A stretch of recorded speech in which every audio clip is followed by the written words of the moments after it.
began talking about what role Socrates will fulfill if he was a professor in today's society. Farik noted that Socrates would not be killed today, but might be fired from his job, which is in some way the equivalent because today we base so much of our judgment of people in terms of their careers and function in society. We then spoke about how education today is situated within a commercial model. It is transactional. Farik believes that we operate with a public education mentality and as if education is imposed on us, but we're paying for it. It is almost like people would prefer to just buy a degree. Universities try to respond to this commercialization of knowledge through what they teach, but are at the same time participating in it.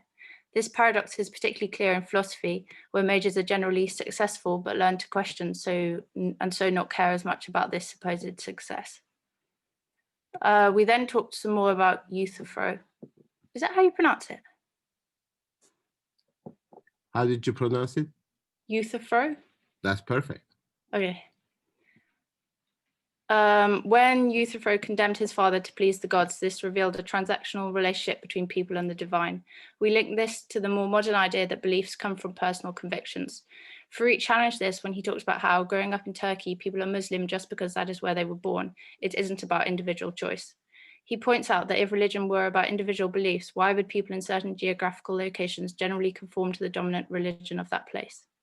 Okay, I didn't mean to suggest that this is only the case in Turkey. It is true for most of us, most of the world, most of the people. So, but that was just an example. And also, I just to be careful, like Euthyphro doesn't really condemn his father. That's a little too strong in the dialogue. He just, prosecutes him and takes him to court. So you can say, yes, he condemns, but maybe in quotation marks, because even that question, like, well, you can condemn anyone you want. That doesn't, But I mean, subjectively, like in your mind. But he actually takes him to public court.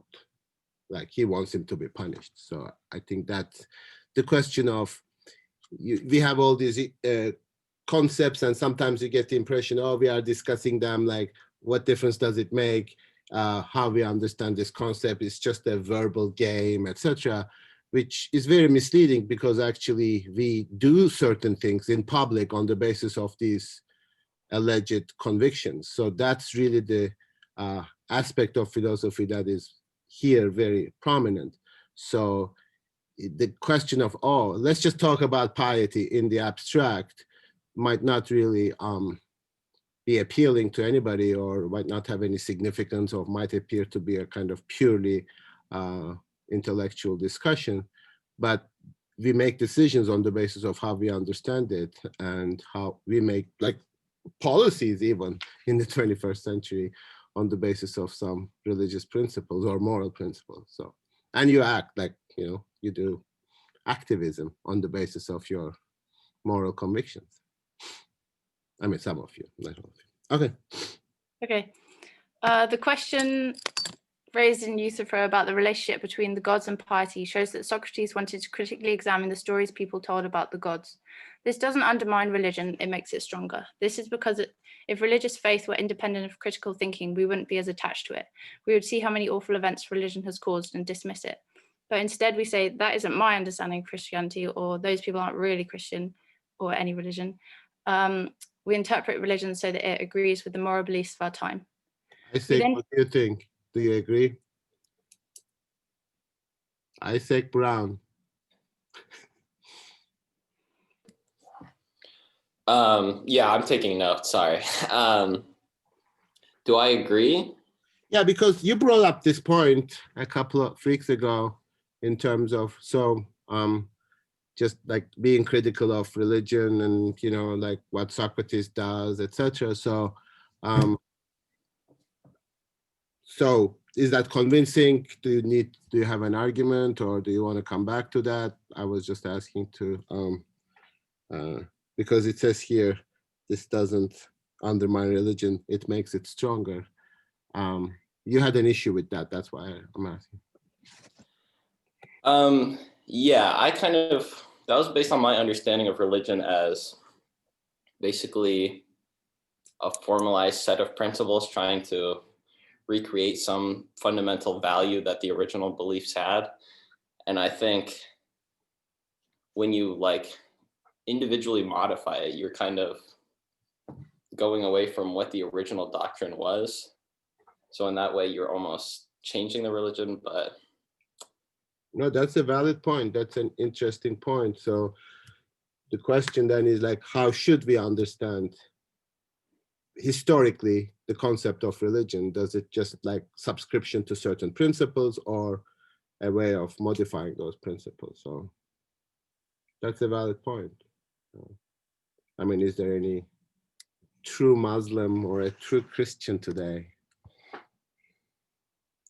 Well, I don't I don't think so truly, but we're specifically talking about like the emergence of monotheism, and I was interested in that. Like Socrates is questioning a more like a less rigid religious belief system, and that kind of leads to a more rigid belief system that has less room for questioning. So I was kind of curious about that.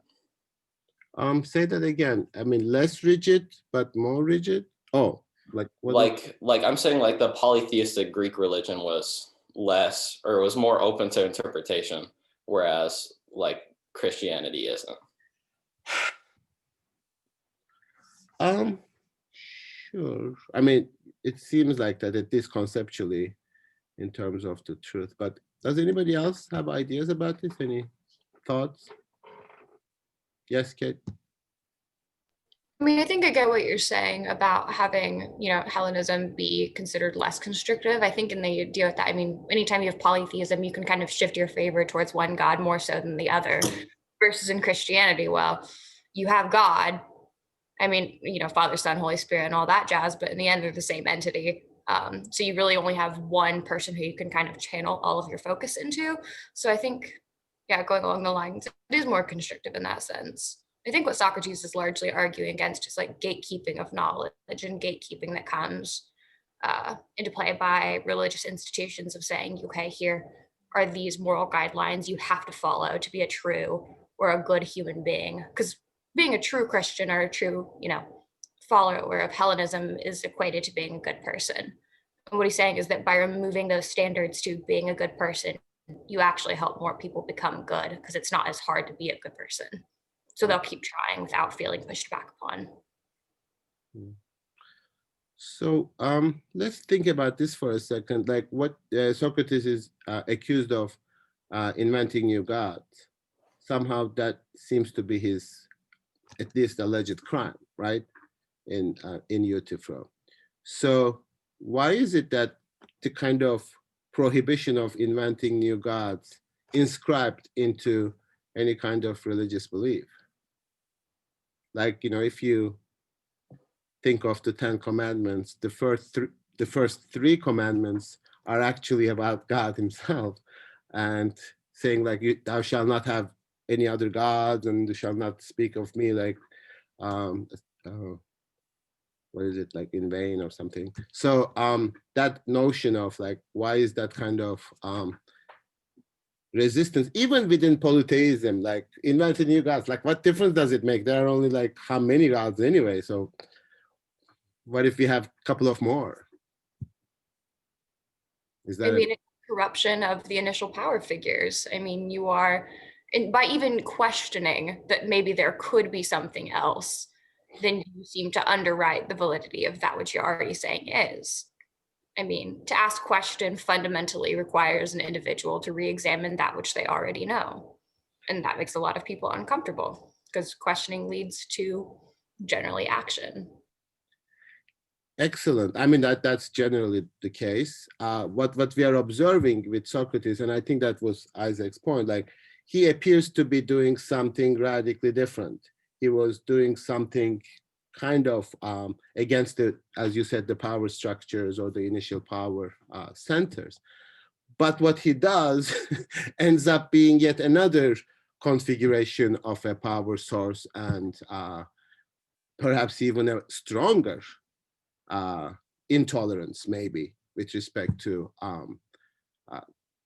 how you cannot even have another God. Like Greeks were saying, like, this don't have 12, but then he's saying, like, you can't even have 2.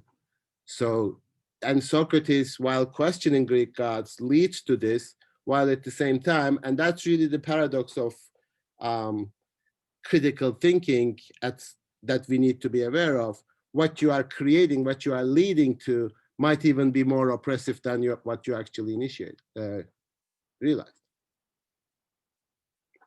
So, I mean, of course, I wouldn't say that's Socrates' fault, but Plato is historically, at least conceptually, very responsible for the emergence of Christianity.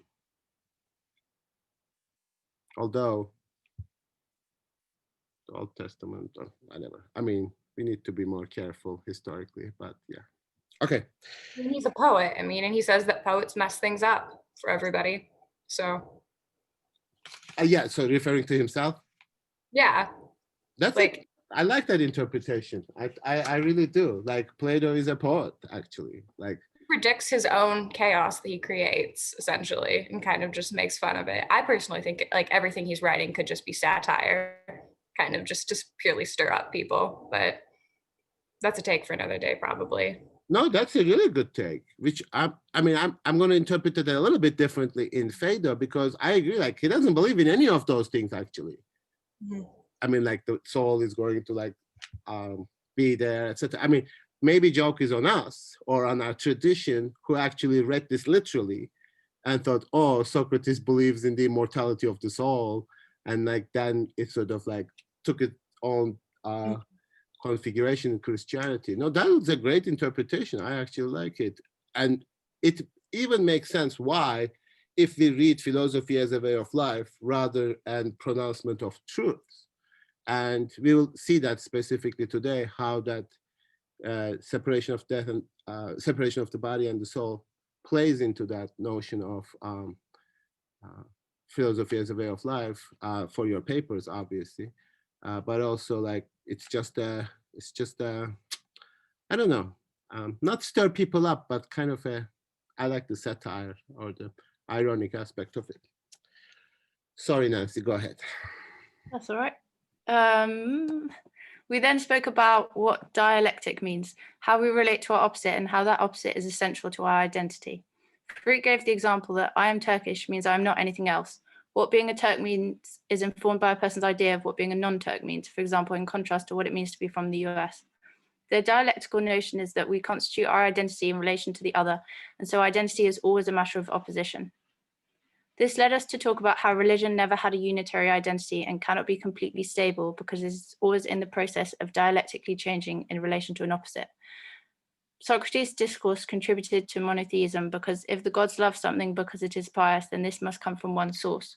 Nowadays, we want to exclude contradiction from religion. We search for stability, often in religion, because we are experiencing disunity in the world and we desire the opposite. But an illusion of unity only emerges at the expense of suppressing difference. Life and existence are not stable, and tragically, when we achieve stability, it is oppression.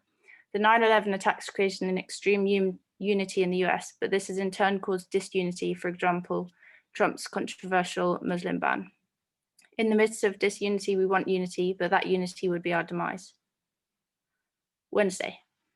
We began with Farouk talking about Socrates. For Socrates, philosophy is a way of life and philosophizing is a preparation for death.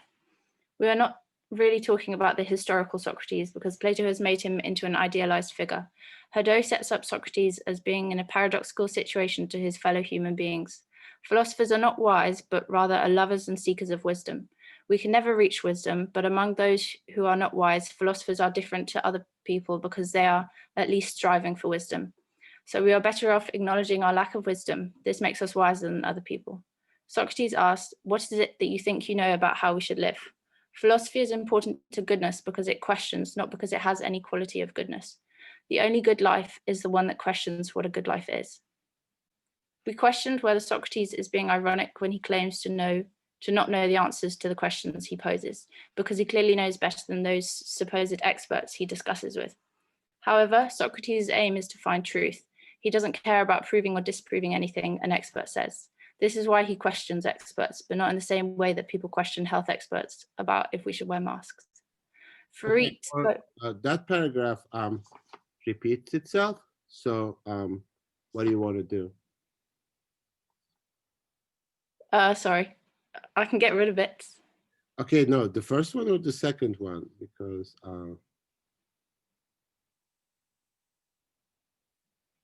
Oh, like it's just there twice. Yeah, but which part? Like, is there something in the first paragraph that is not in the second paragraph? No, this is kind of where Jose takes over, so it's probably something with that. We accidentally did it twice. Okay, so but it's not exactly the same. It doesn't matter. So you'll skip that paragraph and read the next paragraph?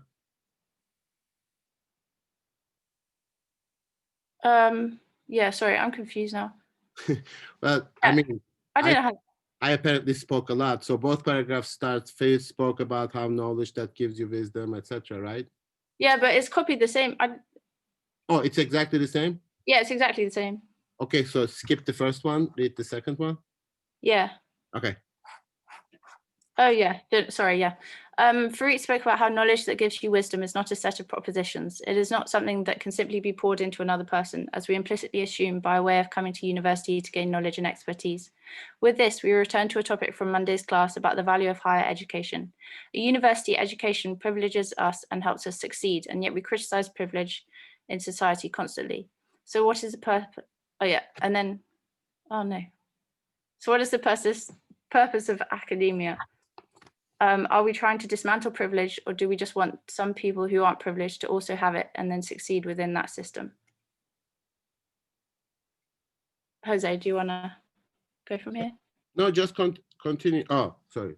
Josue, are you Keep going. You read really well, and then I'll read Friday. I only read it. Oh dear. Okay, but I haven't read this before, so we'll see how that goes. And now I've lost my place. In light of this, we have asked why we are studying the Greeks and only them. Why Socrates and Plato are not an ancient Chinese thinker? Are we not systematically privileging certain people over others? Those are questions that we need to ask, as they are the only justification for education as it is today, especially now as we see how jobs are no longer guaranteed in the future and we are being replaced by intelligent machines. Okay, maybe that question was not really wonderful. I mean, now that I think about it, I was just trying to think together with you, like, yes, we do privilege the Greeks, and maybe we are, because of who we are, and it's kind of inescapable in a Western university, because it might suggest like, oh, why do we not study ancient Chinese thinkers? Like, can we? I mean, should we presume that we can? Like, you know, the way in which, you know, we assume kind of expertise on something that we really don't even have the historical tradition to rely on. So again, I mean, I think that cultural appropriation is also a little bit dialectical, not a little bit, it's very dialectical in the sense that, oh, we should study Chinese thinkers. That's almost equally patronizing. Like, oh, we can just pick it up because we are a university and we can just study anything we want without really knowing it properly or having the tradition. So yeah, I don't know. What do you think?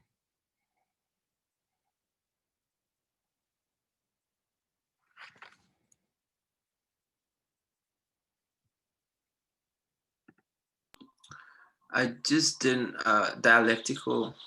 How?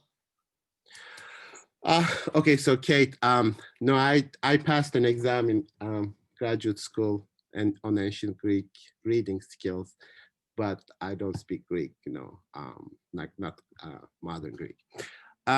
So, like, we are a Western sort of, let's just assume that historically this is a Western education school, like, you know, comes from England, the Quakers.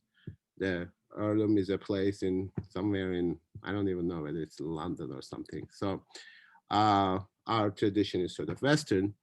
And then therefore we study Greeks because somehow there's a huge Western tradition in which Europeans read the Greeks and kind of appropriated it to their culture, even though that's a little bit questionable because the Greeks are the East. And so anyway, now we say like, oh, cultural sensitivity, you shouldn't be kind of all involved with ourselves.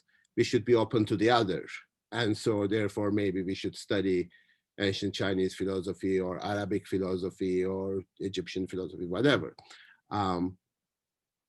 that gesture appears to be, especially today, nice. Like, oh, okay, you need some diversity, just like pull in some things, etc. But it's also presumptuous in the sense that you can do it. You can easily do it, and you can do it well even, or you can even sell it, like at a university. Like it's worth purchasing that knowledge, because just we hire somebody who does ancient Eastern philosophies of sorts, and then just sort of add it on to everything that we are doing. Now we are even better because we can even include that kind of presumptuousness with respect to other cultures. Like, what do they have anyway? We can study in a couple of classes. In the meantime, we are having these like many things on the basis of ancient Greek philosophy and sophisticated sort of development of departments, etc., classics, etc., Latin and Greek. And now let's just put Chinese too. Just add or Arabic too. I mean, we do that at Earlham, for example, like, oh, let's do some Arabic. Bring somebody to teach Arabic. It's so easy. That's the, that turns out to be more, I mean, if not oppressive, it is culturally privileging ourselves over others. Because if somebody were like teaching Greek philosophy over there, oh, you cannot teach that without knowing this and having all these institutions or having all this investment, etc., we would criticize that. Does that make sense? Josue? Yeah, so the way I understood it is as so it's either we shouldn't have it at all, or we should have it, I mean, in a practical sense, as a major or something that is more than just 2 classes. Are you asking me? Or just should, like, because this is a question that we raised. I mean, I'm not an administrator. I'm not making decisions about the structure of the university. You are not either. So should or should not, I don't know. I mean, but it would be problematic not to do it, and it would be problematic to do it. That's the problem. Now, if you are a university already asking this question from the perspective of the university, you are already in that dilemma. But I want to suggest that you are asking it from the question of the university. You are not asking question from the perspective of the other. I would suggest maybe, like, if you want to study that, you should go there. You should be there. You should immerse yourself into that, rather than just sort of representing it here, yet another possible career choice, which ultimately you'll end up going there and teaching that as well, which is kind of ironic. So I don't know. I mean, to me, it's a question. But it is presumptuous, sort of like, oh, I mean, you know this, right? At Earlham, like, we hire one professor and then say, okay, go teach Arabic. And nobody else is doing anything related to it. We are just sort of studying it as a kind of exotic language that you can add to your repertoire that will help you to get a job, sometimes even in the State Department, because we need Arabic speaking spies or whatever.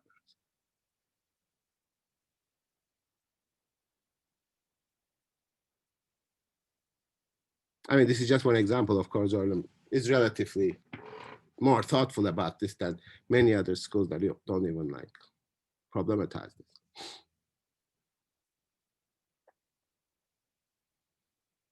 So this class, I found out with whom, I don't know whether I was talking, fulfills domestic diversity or international diversity. One of those. So this class, I found out, like I knew it, but it sort of came to in front of my attention again, that it fulfills some kind of diversity requirement for you. So all these questions all of a sudden become very legitimate in my head because of that diversity component of the course. So Maybe it's international. I don't know. Anyway, so okay. Are you sure you don't want to go, Jose? Am I? No, you are doing well. Just finish Oh. and then he'll read the Friday the 13th. Okay. Okay. Sorry. Okay. We then discussed Tadeu's description of Socrates. He refuses to take himself seriously while recognizing that the understanding is what's important in one's life. That is, how to live virtuously as opposed to following what society tells us is important, i.e., money, privilege, status, and power. Just like Jesus, the fact that Socrates was killed in his aporia towards societies ended up sealing his reputation. We then talked about this being in between and the place of Socrates. He's in between a topos because on the one hand, he claims not to be an expert, and on the other, that does not mean that everybody can do whatever they want. That is to say that not everyone is entitled to their own opinion to the extent that we live in a society, because if that were the case, we would live in a very unjust place. This raised the question as to whether it is right to have a good life knowing that we live in an unjust society. To this, Olivia responded that there is no way to make money without exploiting other people, and there is no way to hold power at the expense of other people not having any. Consequently, the question as to whether we are conceptualizing justice on the basis of the individual or the structures within the system that we are operating in came up. Could it possibly be the case that the structures within the system are the defining factor in injustice? As is the notion that even if we switch roles in terms of the poor and the powerful, the same thing might happen as well, exploitation of the other.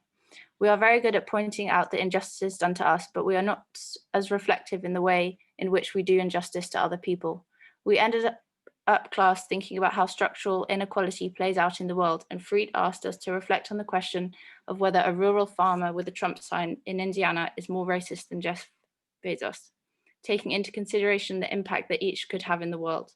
It might possibly be the case that we are not really identifying how injustice is really being produced in society at all. Well, I'm not really sure that the question was, which one is more racist as much as which one contributes more to the injustice in society. So I just want to be clear about that, I don't even want to get into the debate of who is more racist than another, especially in the United States. But in terms of the question of injustice, who is contributing more to the injustice in society? Does that make sense? Yes? Okay, good. Go ahead. Friday the 13th. Wow, that was. Yeah. We discussed Phaedos for Friday's class. Freud explained Just to a us the side note, dialogue. before Sorry? you continue, just a side note, like every time the Friday the 13th comes around, I go and research about where this is coming from. And then I find out like where the superstition is coming from. And then I always discover the same things, like somebody wrote it and it was like Templar, some reflex, etc. And then I always forget them, which is kind of ironic, like Friday the 13th, like why is that like an unfortunate date or something, and then I forget it. So anyway, it's for us today, we had the class, so that's fine. Okay. Yeah, okay.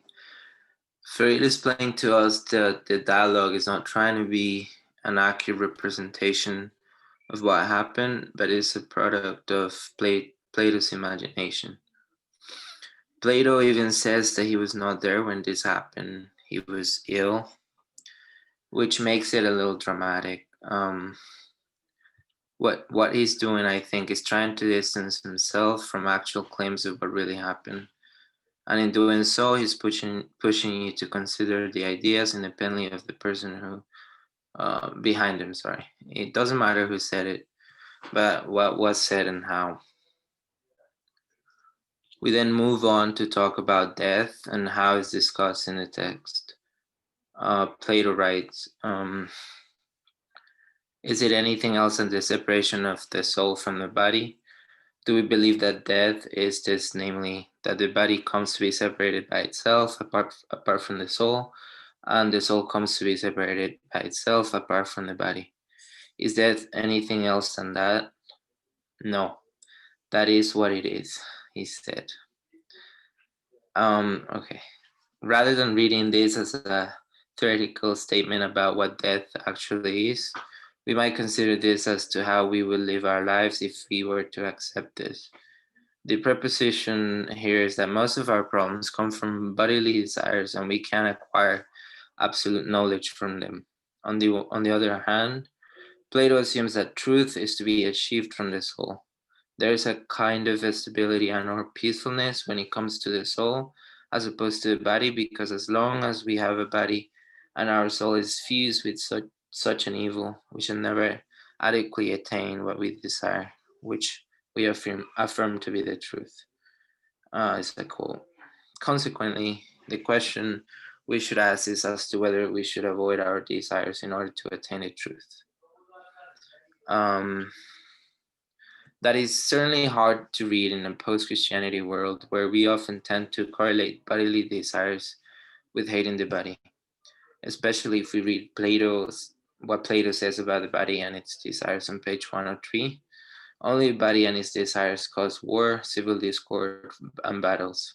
For all wars are due to the desire to acquire wealth, and it is the body and the care of it to which we are enslaved, which compel us to acquire wealth, and all this makes us too busy to practice philosophy.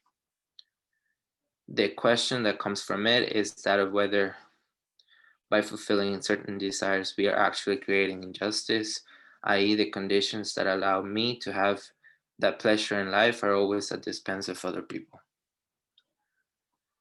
So there is a need to make a distinction between needs and desires because, as anyone could possibly argue, we can deny needs. But if that were the case, then we should also consider how certain desires of ours become needs. Namely, can desires be manufactured, and how much of it is artificially produced?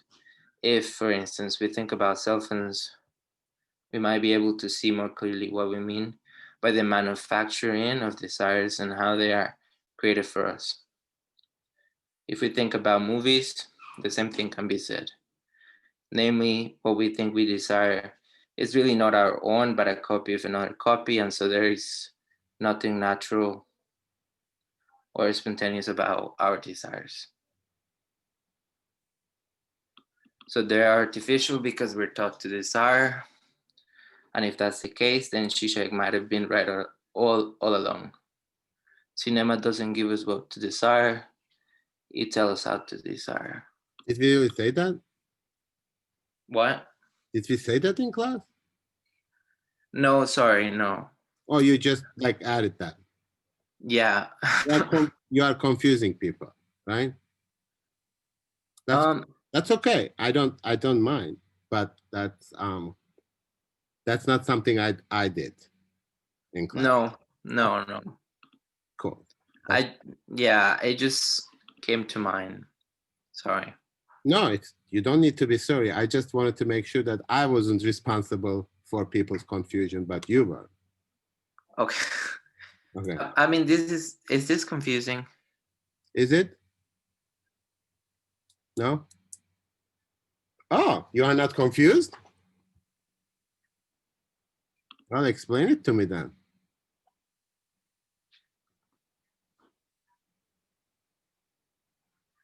I'm confused. What do you mean? Like cinema doesn't give us what to desire, but it tells us how to desire. He says that it's true, but it's true. I mean, it's appropriate. Yes. Go ahead, Oliver. I think the Zizekian idea is that like cinema can be used to sort of examine what the fundamental ideology of like overall society is, and further that like and I think this is actually a point that you brought up at some point during this class, like when we escape into our dreams, we're actually then fully within like ideology and like fully sort of subjected to like the influence of like power structures. I think like Like Zizek claims to source this in like Lacanian like psychoanalysis, but I don't know how well that actually lines up. But that's kind of how I understand the statement. Well, yes. I mean, the point here is like, this is the subject of another course that Josue took, I think. That's the film theory that I teach. And we talked about this there, and it kind of, it fits here quite well, but it makes it a little confusing because you don't have all the background that is related to Zizek and Lacan. But the basic idea here is that we assume we have certain biological, natural, unchanging needs. And we take the next step, perhaps sometimes, and like always, say that we also have certain desires. It's natural. We say it's natural for human beings to be selfish. It is natural for human beings to compete in a capitalist society. It's natural for human beings to have greed. And if you look at this historically, but as well as psychoanalytically, none of them is natural in the sense that it always accompanies human existence throughout history. People, and when we say greed, that might completely be different in terms of Greek society, where it is more like a reputation or sort of like how to be seen to the other people, etc. Of course, we have the desire for recognition, etc. But the specific greed and what we greed and how we fulfill those really is something that we learn through ideology within a society. And that's really the sort of the best ideological moment is like when you believe something to be natural. That's like the pure ideology because it's inescapable. You just sort of convince yourself that it is inescapable. And that's the most oppressive ideology, if they can convince you that something about human beings is not natural. Religions do that, capitalism does that, political authorities do that. And whenever they want to oppress you, they appeal like, oh, that's not natural. That's the kind of discourse has always been. And like, you know, whatever we observe in society, you say, oh, that's not natural. It's like, yeah, but that's really not an argument because 99.9% of the things that we do are not natural, only eating and sleeping and maybe going to the bathroom or whatever, these kinds of things that may be natural, but even we don't perform them in the same way either. Okay, just a second, Rance, I saw your chat. Yeah, go ahead. You have to unmute yourself. Yeah, right. So I just have so I had a quick question about something we said earlier. It was like, it wasn't about, wow, I just forgot what I was talking about. But I just want to, first of all, I just want to say, it sounds like you're talking like in society, we should be living inside a utopia. I mean, how can we? How did you get it? I'm getting it from, because you just said, because we have so many different countries and ideologies here on Earth. We just have one specific. Yeah, we just have so many different goals. Countries just have different goals. So I want to see. It sounds like you. From my perspective, I think you're talking about living inside utopia. I don't know if we could ever just have all individuals are just fighting for the same common goal. I don't know if I explained that, but hopefully you can make some sense of it. I think that I understand what you're saying. Maybe you are jumping too far from what I just said. Like, just because we might not believe that greed, something like greed or competition, as you say, might not be natural or deny that it is natural, doesn't mean that we think it's wrong and should be eradicated.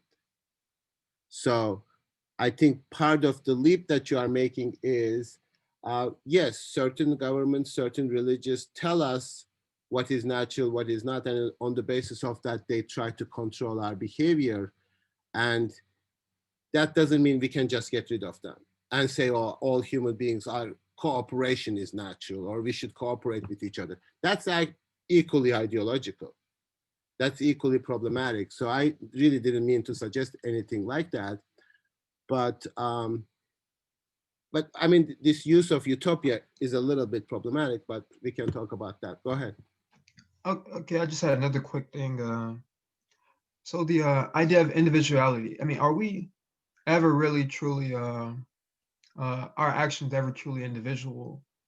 Because in a society, we just I mean, it's like the same thing. Like we make money off of one another. I mean, we're never purely or absolutely just our actions don't affect someone else. So is there any, I mean, saying a term like individuality, isn't that more of like a oxymoron, I guess? I mean, I think it's just self-contradicting in its way that I mean, I basically I mean, it's like our actions, it's like a butterfly effect basically. So yeah. Sure. Okay, if I'm understanding you correctly, I mean, you are questioning whether that ideology of individuality is even possible, like as a convincing ideology. Is that what you're asking? Or are you suggesting that? And you are claiming also that it's not, right? Something like that, yeah.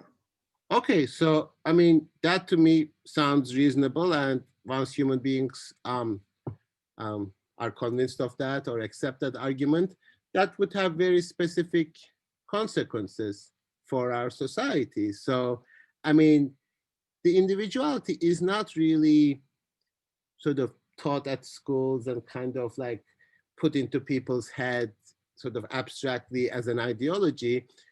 How is it played out? It is played out in terms of the entire discourse surrounding, in the United States, for example, taxation. We should not pay taxes. I made my own money. Why should I pay taxes? Take the government out of my pocket and out of my work. Freedom, freedom not to pay taxes, etc. But if what you are saying is true, all those arguments are invalid because, yeah, I mean, you don't want to pay taxes, build your own road. If you want to not pay taxes, do your own private things, like, establish the school of your child, which you do actually kind of more and more now. But obviously, by being able to live in a society, we are making all this money. We are taking all these advantages of an infrastructure that exists. You rely on the UPS to ship your damn thing that you produce in order to sell it and all that. And then you pay the money. So, but there are all sorts of other things that you are not paying money for. Therefore, there is this thing called taxation. So it has to be progressive if you really need to recognize the idea of that. But we never really say like, oh, there is individual. I mean, we do say it, but I don't care. Like you can have that discussion in the abstract, but the ideology that sustains this hatred of taxation is individualism. You don't articulate that explicitly, but in terms of what we do in society. So everything else we are discussing, I mean, that really makes me paranoid, of course. Like you sit there and sort of like, oh, why are we talking about this like in the abstract, whether this is individualism or not? I don't care, don't talk about it. Just like, do you accept progressive taxation? Like you need to pay more taxes for what you do because you are not an individual that, cleans the air that you are breathing and you are not. And then what we are doing in terms of individualism is like, we are making people pay more and more in participating in society. Now, if you want to go to elementary school, you have to pay. If you want to go to blah, blah, and then toll roads. So everything is becoming, in terms of this ideology of individuality, more like, oh, I pay my money and then I purchase it, that's it. So that's really the question here in terms of how ideology functions. So if we isolate each other, if we say, oh, you are an individual, you are great, you are a unique individual, you have your own beautiful soul, which only belongs to you, and you are one of a kind, there is no other person like you. And that all sounds great, but that ideologically leads to certain consequences of living in a certain society. That's really the problem. That, philosophically, that butterfly effect, like I would say the butterfly effect is that when you go to like a elementary school and then get a trophy for everything that you do in elementary school as an individual, you end up being a terrible person not paying taxes because it's me. I'm the one. So that's my issue with respect to how we make certain things natural. Like say, oh, that's natural. It's natural for human being to be selfish. And you say, of course not. That's ridiculous. That's like making things up because we are not selfish. We learn how to be selfish, incredibly selfish, but still doesn't make it natural. And then all the desires, don't even get me started about the desires. Like, you know, like most of the desires that you have, you shouldn't have them really. I mean, they are like completely tying you down to a kind of life which is going to be miserable. Yes, Jared. I'm a little confused on what you think is natural and what isn't. At least that humans do. Well, all I'm saying is that when certain ideologies say certain things are not natural, that's not the case. So like if you are, I mean, I don't want to give like very problematic examples, but like, this is the argument that I always had, like some people saying that homosexuality is not natural at some point in the, well, there are still some who say that, but like not maybe as much. Homosexuality is not natural. And then you go, well, if it is not natural, it wouldn't have happened. Unnatural things don't happen. Like nobody says like, thou shalt not fly too much around. You might hit each other on the head in the airspace or something like that, because that's not natural. It's like, okay, but you don't need like a prohibition for something that is natural, right? Like if homosexuality was not natural, it would not have happened. So if something happens in nature, it happens in nature. That's the definition of natural. But then we want to say, oh, that's not natural, because what you mean saying is like we organized human societies in terms of a heterosexual couple for centuries, therefore that's natural. Well, yeah, but that's not natural. That's still cultural. That's something that we made the decision and did for years. So all I was saying is that the concept of natural is never that natural. It's not always that obvious. So, I mean, yes, it's natural to have a bathroom. It's like, really, that kind of bathroom? Like, why? Because all that is natural is that you have to digest and get rid of your, excrements and whatever. So, but everything that we do complicates that nature of natural. So all I was saying is that certain powers use natural as an ideological argument. Like it's not natural. Okay, yeah, just finish it and then we'll continue. Are you still raising your hand? Rand? Okay, cool. Yeah, go ahead, read the last paragraph. So the spiritual exercise in that sense is not about whether we can distinguish what belongs to the body and what belongs to the soul. It consists of knowing oneself, that is, above all, thinking for ourselves and knowing that what belongs to us and what does not. What are we afraid of, really? And what is a manufactured fear? Why fear pushes us to do certain things and say no to other things? Why do we accept those fears? And most importantly, are they really our own? In this case, fear might not be a psychological problem, but an intellectual one. Well, it always is, but thanks. Good one. Good reading too. I'm clapping. Okay. Any questions?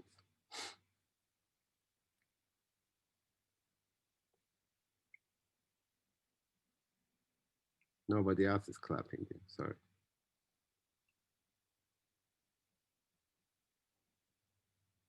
This is it? Yeah, snaps, I guess.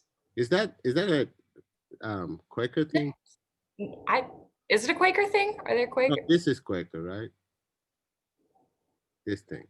I'm not the Quaker authority. Yeah, man. But you live among them, so you should know. Okay, any questions, any complaints? Isaac? Oh, no.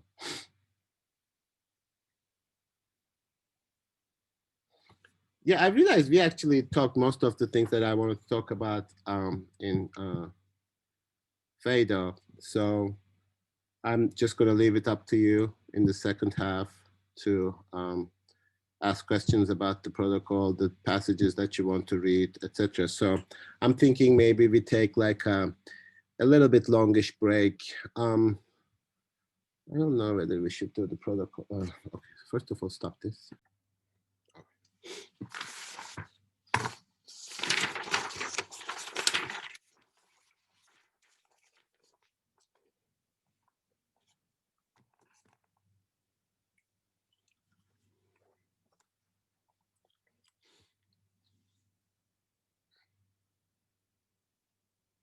What are we missing in the meantime?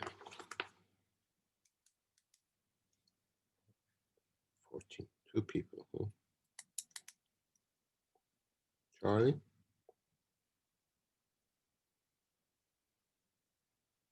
Blessed?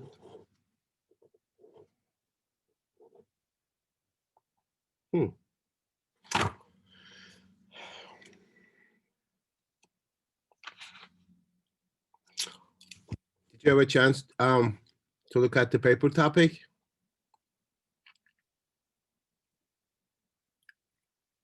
Okay.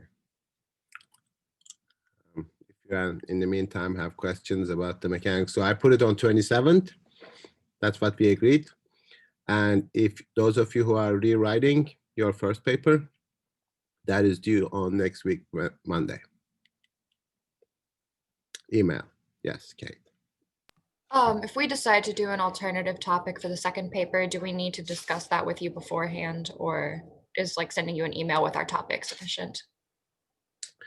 Well, it would be, I mean, it would be run your topic by me just to make sure that you don't necessarily lose points for the paper topic itself. So if we can come up with something together, that would be better. So, yeah.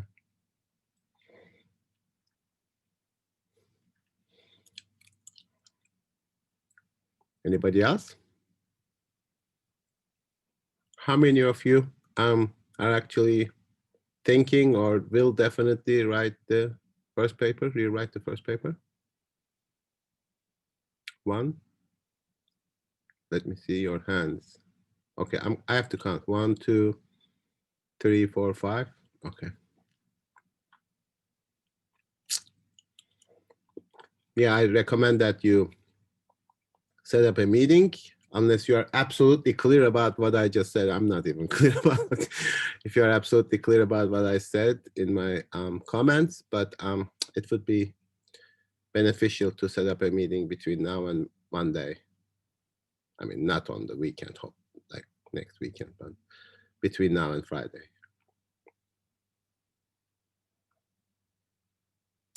Okay. You want to start, Olivia, or does anybody else want to start? Or Yeah, I would like to break down the argument that happens in like the 30s, I think, of Phaedo, as far as page numbers go, or maybe the 40s, about like this argument about 40s? opposites not admitting their, or 140, sorry.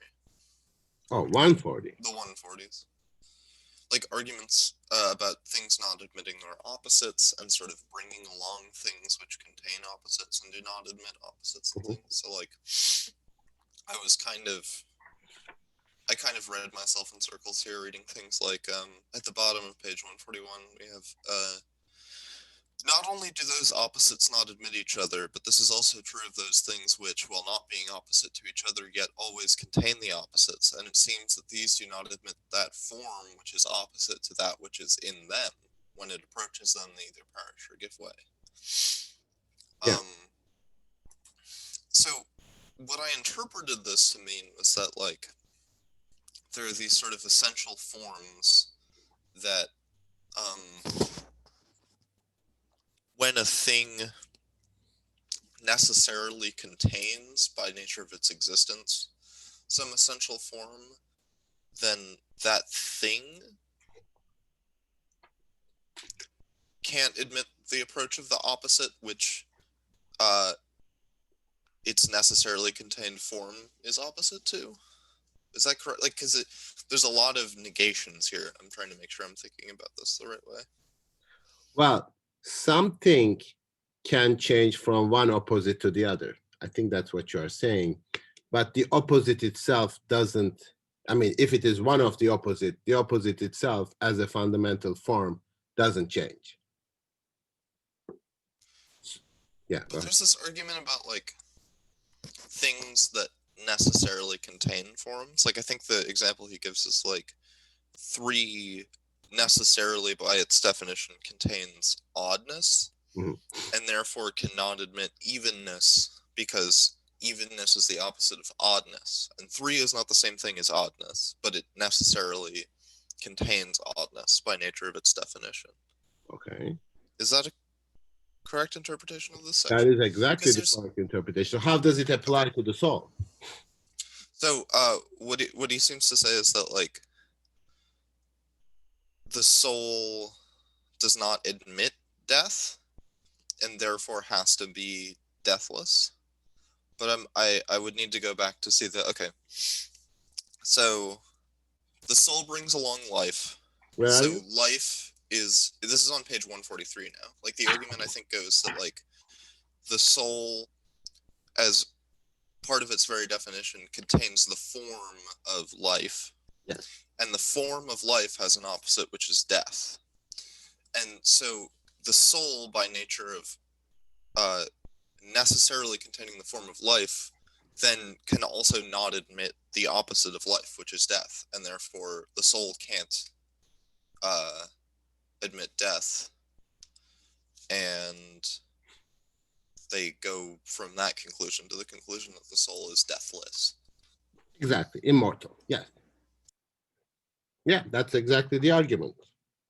I mean, it sounds like a lot of words, but the basic structure is that.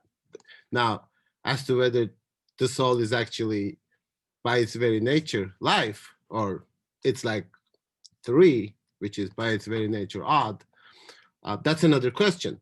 But the argument is precisely that. The soul cannot admit death. It cannot die. Yeah.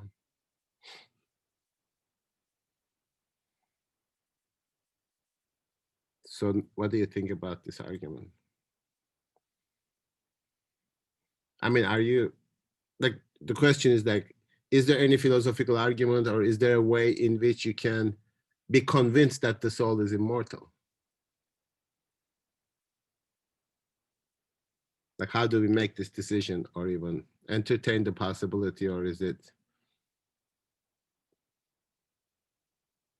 I mean, isn't that kind of just continental philosophy? Like, okay, I'm drawing the line and saying there's a bit of like a soul. Like, if it's not completely like analytic, I mean, yeah, I think there's an argument for the soul. If you're not trying to root like an empirical argument, but Well, not an empirical, that is correct. But I mean, I guess the distinction is that you can discuss the validity and the soundness of the argument. But the question is, are you really going to change your mind, or are you really going to think that the soul is immortal on the basis of an argument that you are going to hear? I mean, I don't personally ascribe to it, but I think other people might.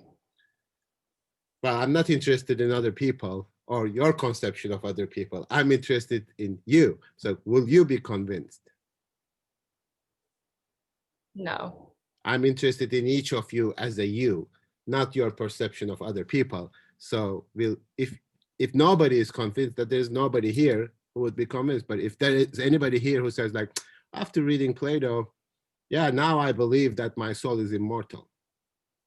I feel like personally beforehand I already thought that the soul is immortal, so this didn't really change much of my perspective, but it did give me like a good rationale to try to explain it to others who don't believe it with the numbers thing. Okay, That so you makes do sense to believe me. that the soul is immortal. What'd you say? So you do believe that the soul is immortal. Okay, so let's talk about that, because there are multiple ways in which that might play itself out. Do you believe that your soul individually, as the one that belongs to Jared Costa, is immortal? I personally find it like, I read this theory once, although, you know, to be convinced by things people say. I did read this theory once that every person's soul is actually the same soul, and it's all just at once, and you just go through people's lives throughout time. Egg theory. I know what you're talking about. Yeah, it's like a short story called like The Egg of the Universe or something. Yeah. That sounds very reasonable to me. I mean, even like, I mean, this scientist guy whose name I always forget believes that our souls are made of stardust, and we are all part of the same oneness. Who is that? Tyson?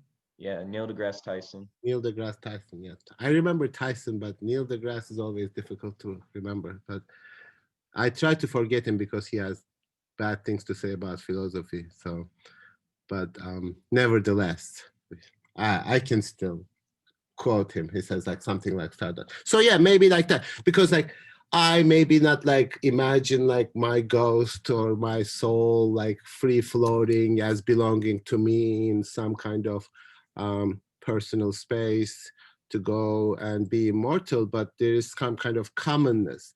And in fact, that's actually what maybe what Plato could be saying, namely, yes, the soul becomes individualized in the body. And we believe in this opposition that my soul is not your soul. I don't know, whatever that means. I mean, we are different people, right? But there's a certain deep-seated commonness that exceeds this kind of individuation in the body. And that means that we need to think both the principle of the soul and the body differently, or sort of try to think that what he is thinking. Because when he says the body, he doesn't seem to have a sort of biological, mechanical body in mind either, in the sense that today, if you want to learn about the body, you look at it mechanically or get biologically, like it has certain functions and certain people know what the body does. And I don't know my body. I really don't, do I? Do you? Like, you're a college student, you don't really know about your body very much. You need to go to medical school and take anatomy and all that. Even after that, you are not going to know very well your body. I don't know how it is happening. I don't know how I'm digesting, do you? Like, I don't know how I'm like doing anything. Like, my body has all these like medical, biological functions that I have no clue about. But maybe that's not how he thinks about the body. Maybe that's not, he thinks of the body as a sort of, I say mechanical, but physical thing, right? Which does certain things. I want to push back on that, I think.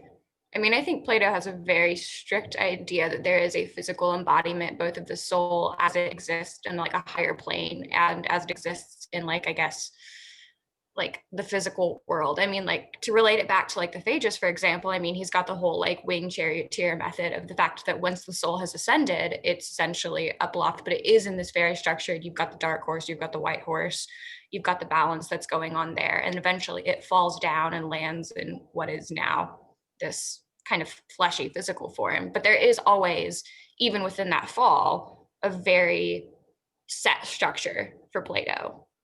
I mean, Okay. I think Why are you pushing against? I'm not really sure. I agree with all of I the think things. that you were kind of suggesting that the nature of the soul is more ambiguous than Plato frames it to be.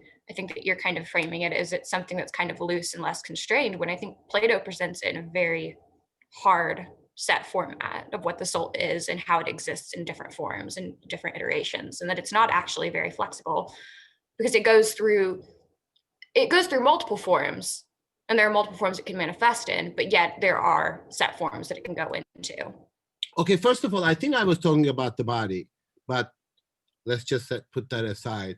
The soul as more kind of a universal structure, not an individualized soul.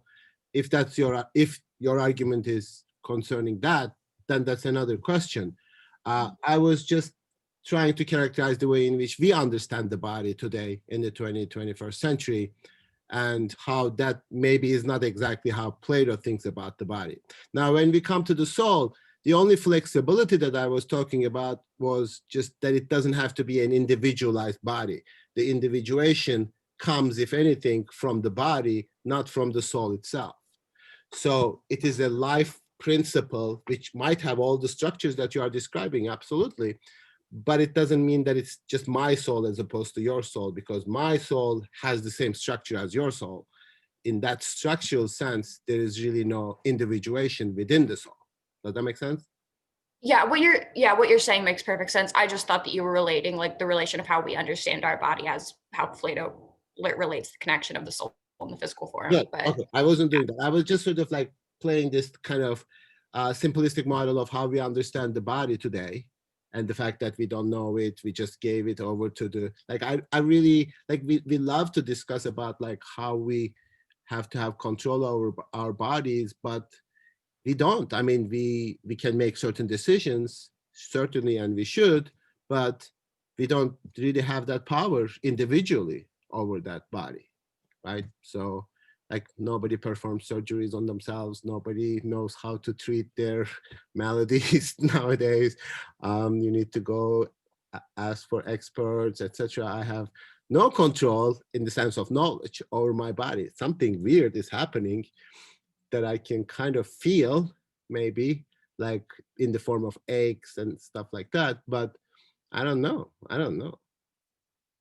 So maybe his conception of the body is much more dynamic as well, in the sense that he's talking about like desires, bodily desires. When he talks about this sort of civil war or all the source of all evil is the body, he's not really talking about necessarily a kind of sins in the sense of Christians are talking later on, but there is a kind of division, a kind of struggle within yourself. And this is today, we completely psychologized and trying to understand it in terms of sort of like, I have depression and I have like this kind of malady and things like that.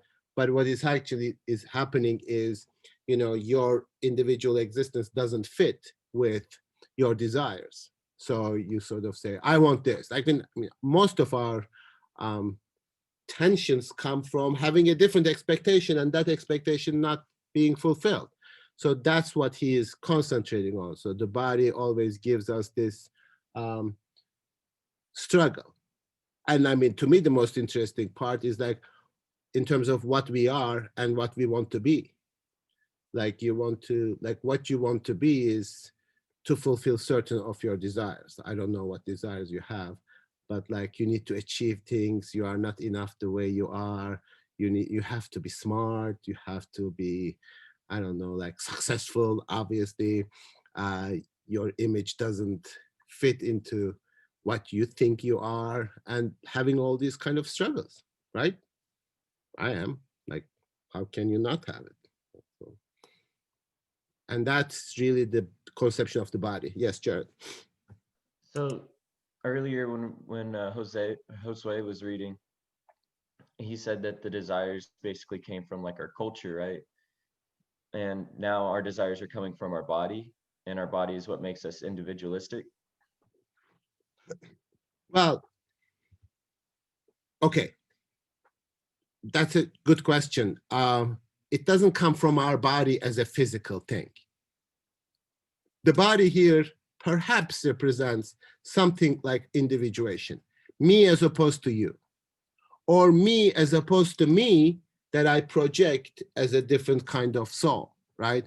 So today I have like what he reads as desires, as bodily, we might not necessarily call them bodily.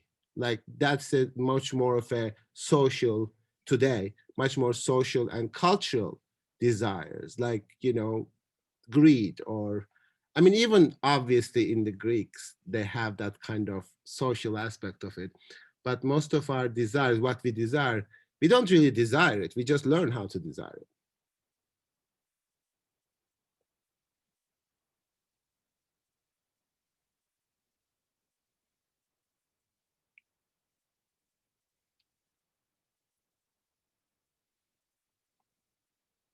Okay, so I'm back in this paranoid space right now, like the way that I see you responding with your faces, it's making me paranoid again. So if you have any things to say, you can say it, please. So I guess when we're talking about manufactured desires, how does that make them any, do you think that makes them any less real or valid? No, in fact, that makes Like, them more real. like towards feeding like the soul, I guess, or like, you know, like let's say like take like a contemporary philosopher, like, you know, they've been imbued with commercialism. Like, can they really be like a true philosopher if they still want to go out and buy like Hallmark cards, or like if that really truly brings them some sense of joy? Or to be like the just good moral philosopher, like according to this, do they need to kind of abandon those materialistic? Oh, okay. First, I thought you were saying something, and then maybe, okay, let me start with the first one. The fact that they are manufactured, namely societal, maybe cultural, doesn't make them any less real in terms of their impact. They might not be physical in the strict sense that my hunger is like physical, but it's maybe harder to change. So I always have this kind of dilemma when I talk to, especially to social scientists, when they say like socially constructed.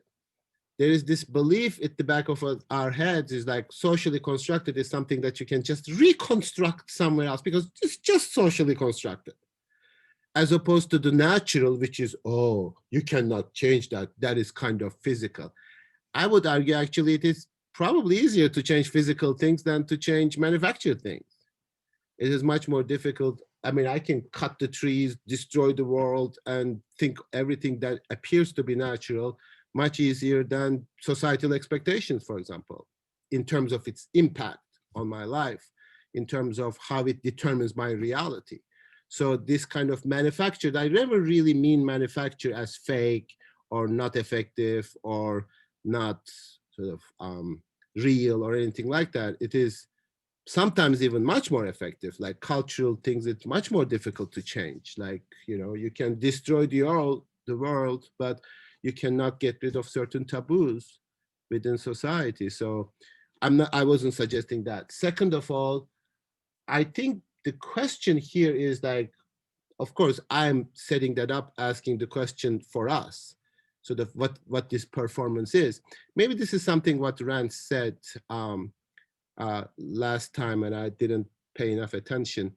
So we can fulfill our desires.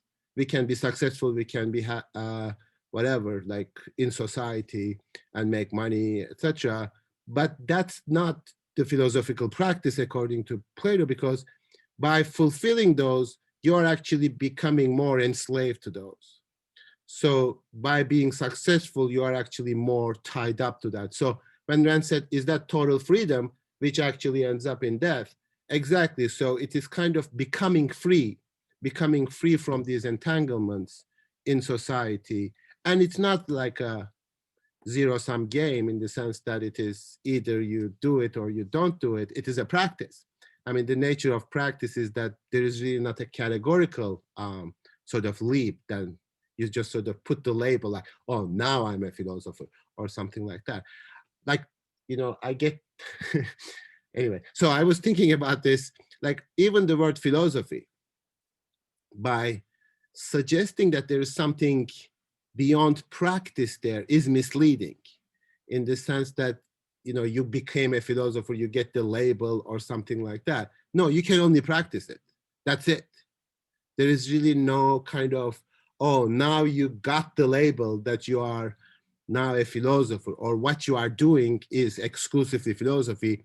Beep, you stop there. You are not doing philosophy now. You are doing biology or you are doing physics. So these kinds of distinctions only on the basis of those labels, right?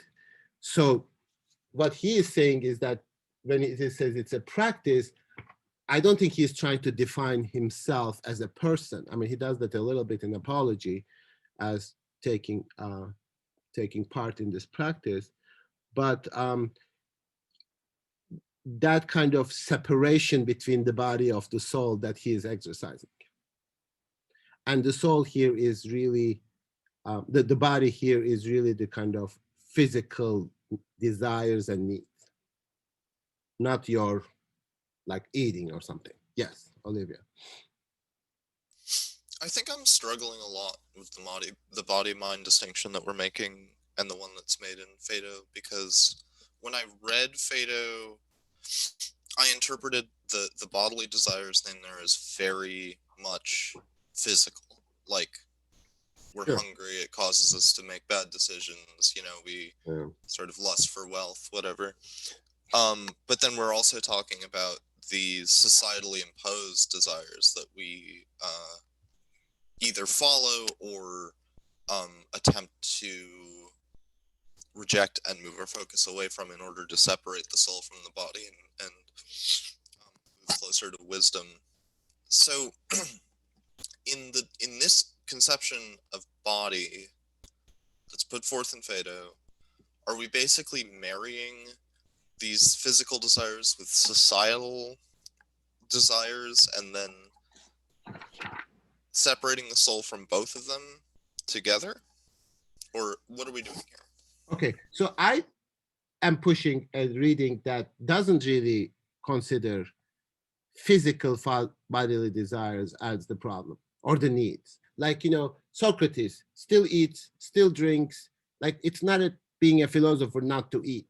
It's not a philosopher not to drink. That's just ridiculous. That's not the point at all, because he does all of those things as an example as well, but also it doesn't make any sense. Like, we are embodied. We have an embodied existence. And I don't even need to hate this, like sort of this ascetic practice of denying my bodies. It is a practice of not being enslaved to those desires, which is different than completely denying them or repressing them or some kind of Christian practice of monastic existence, like I'm going to live like this, etc.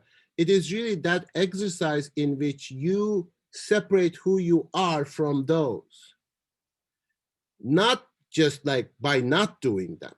And that's the difficulty, because by not doing them, you are also tied to them in a more specific way. Sorry, you separate who you are from bodily desires understood in the modern sense of hunger, pain, or whatever, or you separate yourself from their societal representations as desire for wealth, power, things like that. Okay, just to answer that question, I would say the latter, but also qualifying that that distinction may not be as clear to Plato as it is to us. So there is some marrying of those two concepts going on here, where we, in sort of contemporary ideology, would try to separate them. Yes, I think. Okay. Yeah, good question. Yes, I think that is much less, much more problematic or much more complicated in Plato than that simple distinction.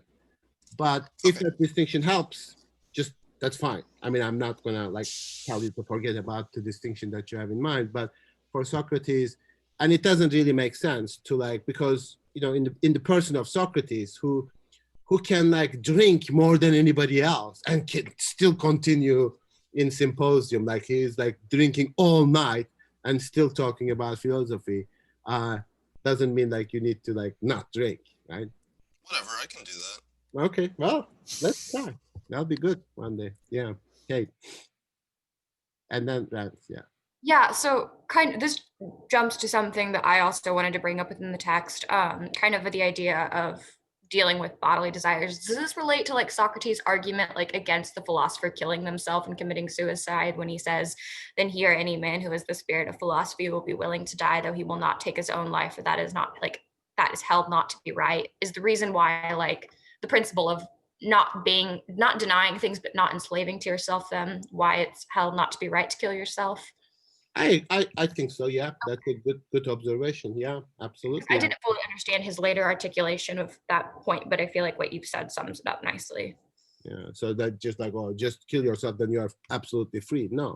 I mean, yeah, and if you think that the soul is immortal, then like you shouldn't be afraid of killing yourself in the philosopher's context. Like, 'cause If that were the argument, that would lead to that kind of absurd consequence. Yeah, I agree. that's where I was getting stuck. Thanks. Cool. Yes. Then Rance and then Olivia. Yeah, so Free, I got a quick question for you. Hopefully you can make some sense out of it, but if not, yeah. But the question I want to ask is like, so, I mean, throughout the text, we hear Socrates talk about, we are given a picture, or it's depicted throughout the text that Socrates, like the final days of Socrates and how he gets executed and everything. So, I mean, earlier we talked about eating food and drinking and stuff like that, just doing things to live. I mean, so can the idea of, I don't know what this question is, I don't know if I'm all out here in left field or something, but can we actually practice philosophy? Rather, can we just study the topic? So yeah, something like that. I don't know if I mean. Well, we can certainly study the topic because that's all we are doing. Right, but can we actually put it into practice? Because inside in the social construct we live in today in society, is it possible for us to fully practice it? Practice a life of philosophy, I guess. Well, of course, that's it. I mean, that's not a simple yes or no question. It's a complicated question. All I can say is that our understanding of the practical today is actually very theoretical.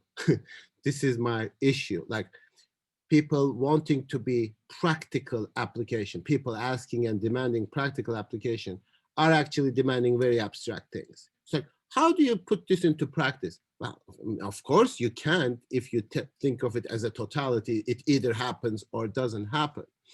But there is a certain articulation of how one should live today.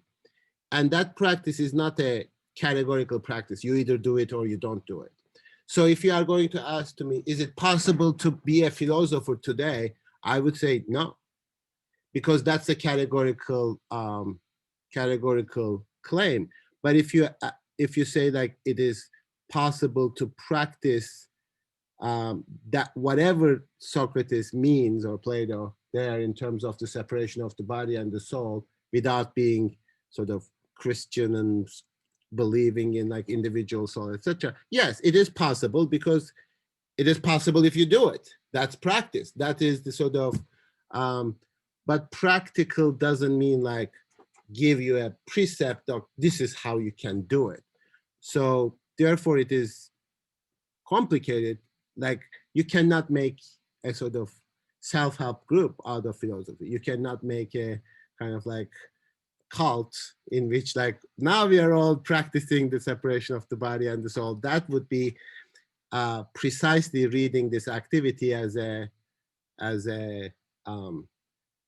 categorical, like you either now doing it or you are not doing it. So that's a difficult question. I don't know. I mean, I'm not answering your question, maybe, but I would say both, like yes and no.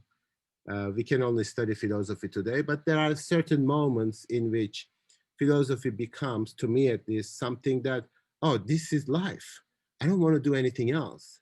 This is exactly how I want to live my life. I don't care whether I understand this text. To be honest, like, I'm not an expert on this text, but just reading this text and asking yourself, that's life. Okay, I should go eat something. Maybe I'm hungry, but this is what I'm doing. This is life, nothing else. Which then I start describing what other people do by practical, then that appears that it is very comforting to me. Like, for example, like, do you want to spend the rest of your life catching a ball? You can do that and you can make a lot of money. You can be famous. You can have a wonderful life. If you can catch a ball that is thrown your way. I mean, I watch American football and like, you know, that's an awesome thing to do. To me, that sounds a little abstract. Like, what do you do? I catch balls. Like, but or can you spend the rest of your life trying to figure out how much damage comes to like a lot of cars? Like, yes, you can do that. And, you know, if you are really good at assessing the damage in terms of money value that has happened to your car, you can make a good life, you can live well, etc. But to me, that's abstract. Like, you know, what do you do in life? I mean, I assess damage. Or I'm a business person. Like, what do you do? I go to meetings, I talk to people. So when you describe what you do in life in terms of these practical terms, that turns out to be very abstract. Like, I can spend the rest of my life making appointments for people whenever they're going to meet with each other. So that, to me, the meaninglessness of it comes from it being abstract. So that's the question for practice of philosophy, namely, is what you are doing concrete enough? So I don't know. And it's a good life. It's always a great life. Yes, Olivia. I don't know whether I answered your question, but. Oh, I just wanted to like chat a bit more about the like Kate's question about like why doesn't the true philosopher just like kill themselves? Yeah. So kind of how I read this is just that like Socrates' conception of philosophy is that you have to practice throughout your life in order to separate yourself from your body, so that when you die, the soul can sort of easily escape instead of being sort of continually burdened by the dead body and kind of get like, he talks about like having to be ushered away painfully by like your guide in the afterlife because like you're clinging too much to the body and whatever. So like I kind of feel like the question of like not committing suicide is one of like, the longer you're alive, the more time you have to practice and prepare for the separation so that it's more certain that your journey in the afterlife will be good, and I guess that you'll get to hang out with the gods and be friends and just chill instead of like getting thrown in a lake forever or whatever. So, but I don't know if that's like a salient interpretation. That was just kind of how I was thinking about it. But this is an absolutely awesome moment because Kate, go ahead. Oh, I was just gonna say, like, I think like the most philosopher thing to do is to just say, you know, screw it all and jump in the deep end without preparing for the rest of your life. Because the true philosopher would know, like, okay, even if I fuck up this time, like, I'm gonna get reincarnated again because my soul's immortal. Like, what's even the point? Like, I think the philosopher has it's kind of framed. Like, I just genuinely don't get the argument that's being made to like counter the claim for like why should a philosopher like not kill themselves. Like, even the whole preparation argument just seems counterintuitive in some ways if the true philosopher understands that enough preparation gets them the same ends. Okay, again, like let me try one more time. I don't know whether this is going to fail again. Like, it's not really the point. The point is not like what do you think or believe as a philosopher. I believe you don't need to believe in the immortality of the soul to be a philosopher, because philosophy is not like a category to which you belong in terms of having certain opinions. It's a practice. You either do it, it either happens or it doesn't.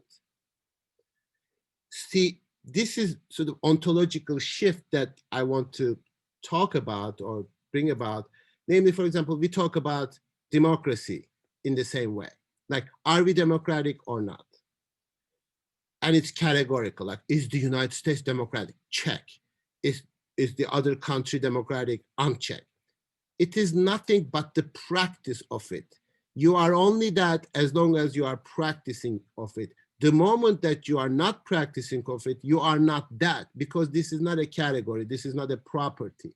So I can, independently of my belief whether my soul is actually immortal or not, I can practice immortality in the world, in my body, as a way of life.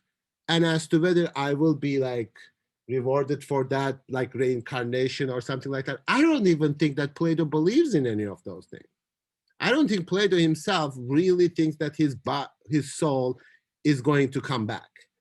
And that's kind of the false perception of reincarnation. Like, I am not going to come back as another body. That's just thinking about the nature of soul as if it's a thing, as if it has a unity beyond its sort of interaction with the body. So in fact, maybe that's precisely what I'm trying to get rid of. I'm precisely trying to get rid of the oneness, unity of my soul. I don't want my soul. Like, my soul is like, since it is only my soul with respect to this body, I don't want it. I don't want to be, that death would be like my soul is going to come back. No, that's sort of the consciousness of my own unity. But so my body individualizes the soul, and I don't want that. I don't want to come back. I want to not come back. I don't even want to be me right now. So how then should the soul, when it is in the body, relate to other souls in other bodies? Like that's the question I'm getting to, like, here. Like, I'm wondering, like, you know, I mean, Socrates was put to death for corrupting the youth. I mean, like, you know, corrupting the other souls in that sense. Like, are we kind of idealizing that here? No, that's a really good question. But my answer to that is this argument that he makes. Why can't I find it right now? I don't know. But between the misanthropy and misology,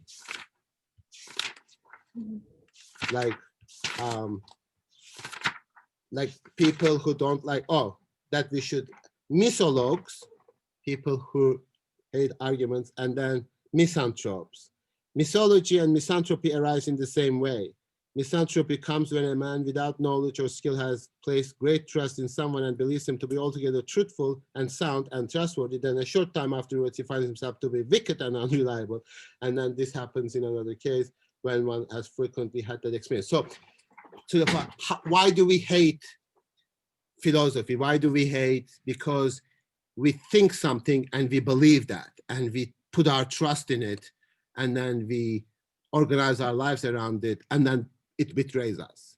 Just like human beings, like, you love a human being, you trust that human being, you invest on that human being, and then they betray you, then you hate them. So that's kind of the same source, he says. I love this. Like, the relationship to the other human beings is like, you can love and hate each person. It doesn't matter. You are one. So your loving them is not going to change anything. Your hating them is not going to change anything. They are equally abstract. They are equally meaningless, but you are one soul. That to me sounds like the most fascinating thing that comes from Phaedo, in the sense that this person, kind of like, I don't even know whether they have a soul, but they look like they have a soul because, you know, they asked this question, Christians, very explicitly among the natives when they came to the Americas, like, do these people have souls, right?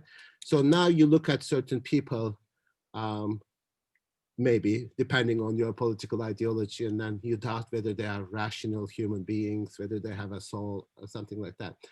These people, which I might not like personally, whatever, they are me. They are actually me.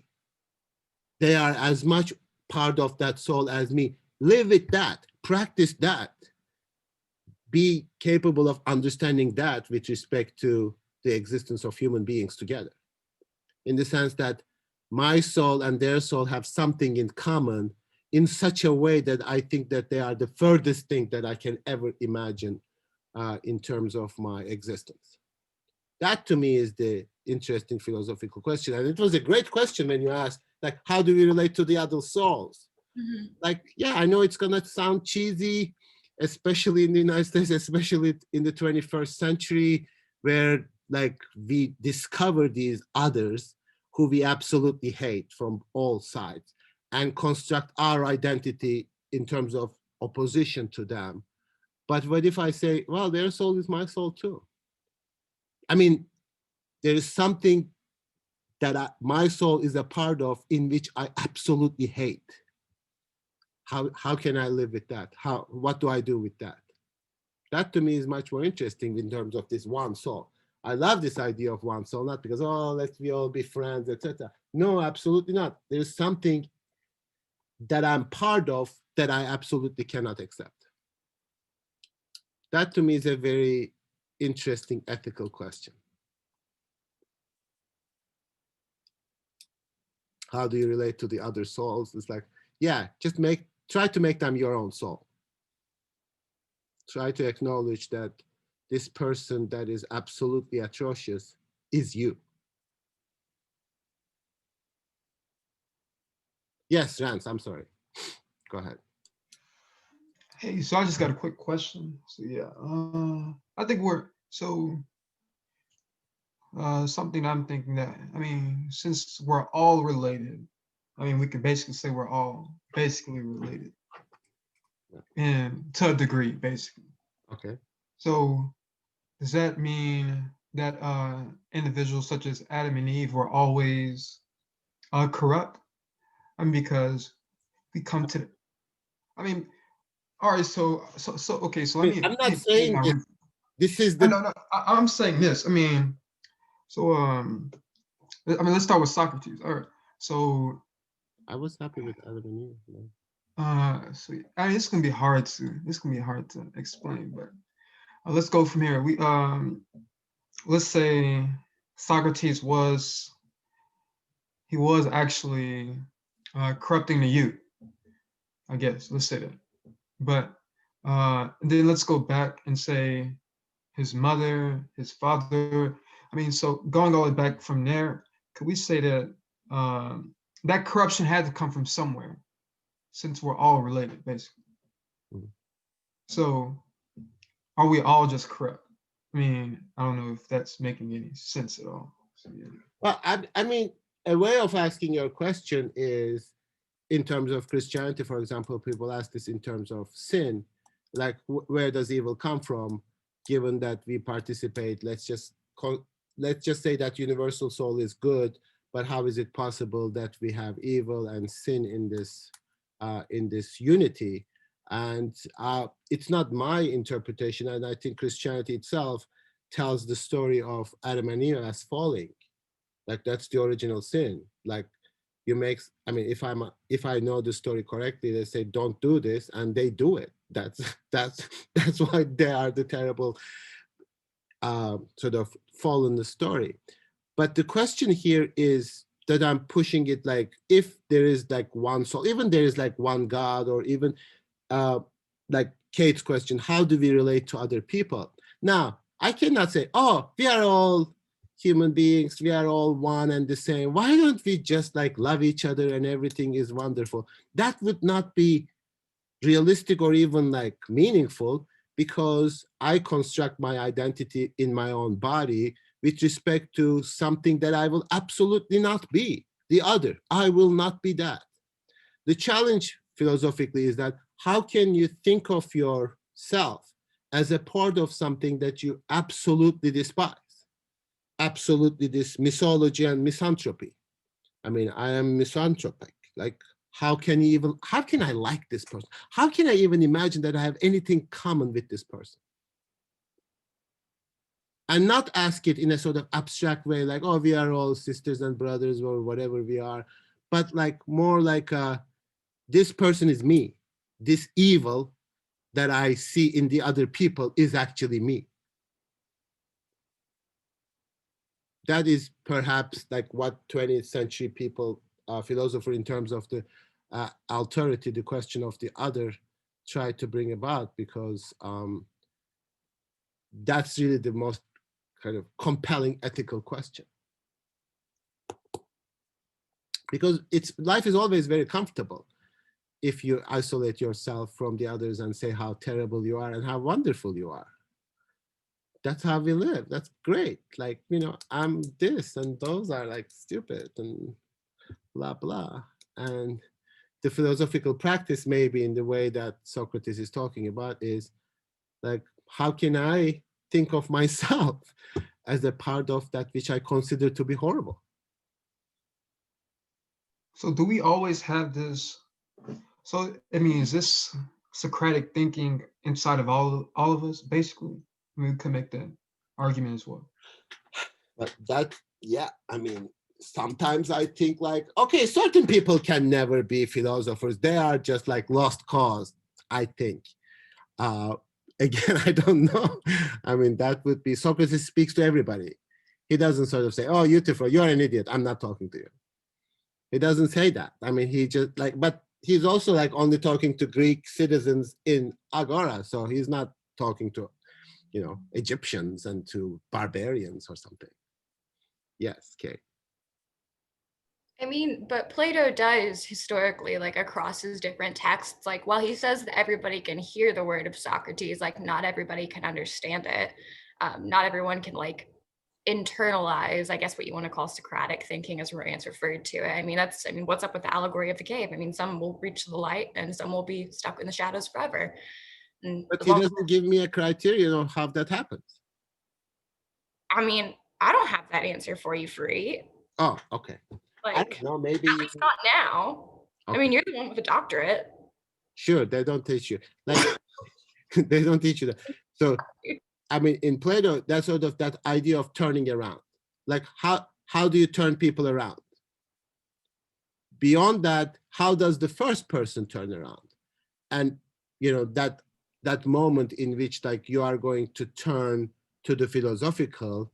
I mean, you didn't attend the workshop or whatever, the meeting that we were having. When I'm trying to turn people around to philosophy, I will say, like Nancy was there and Jose was there, like, go there and let me turn you around.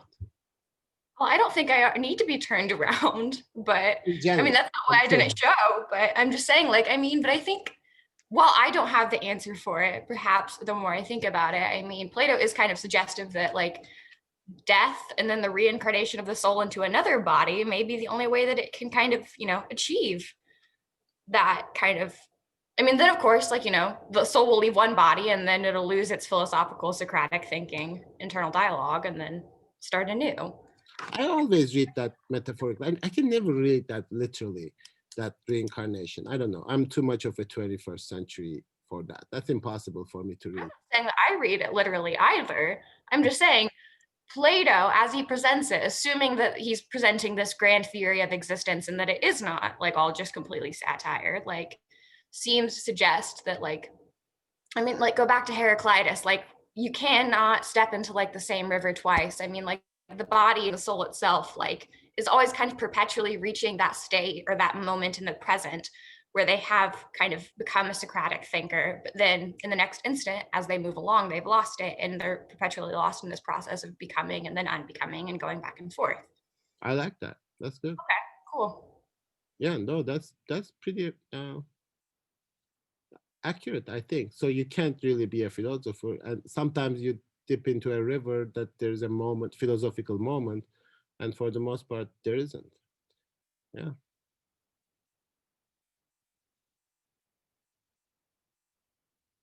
Okay, well, it's 11:04, so unless there are other questions, issues, we'll continue on Wednesday. Please bring text like questions that you have.